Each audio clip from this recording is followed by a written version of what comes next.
elke dag weer.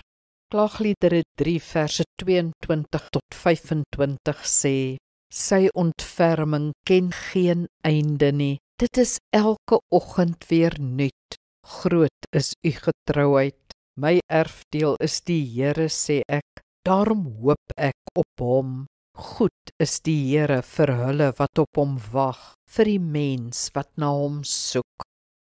Die woord sê dikwels dat God se troue liefde elke dag, elke oggend weer nuut is. Jy kan maar sê, God maak elke oggend 'n nuwe belofte om vir ons te sorg en lief te hê.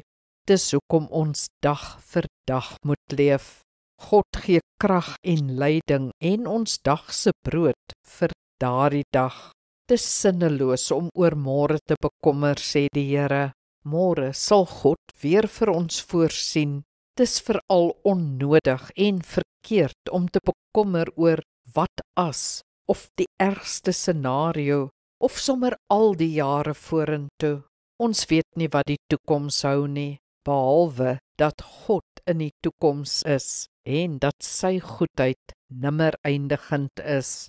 Soms moet jy net 'n dag wag. Môre kry jy nuwe krag en leiding en perspektief en antwoorde.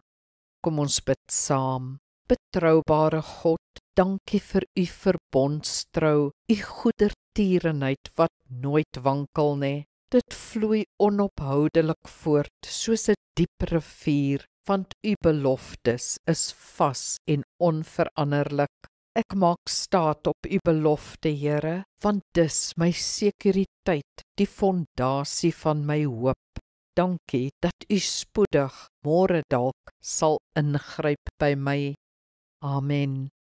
Die Here seën jou.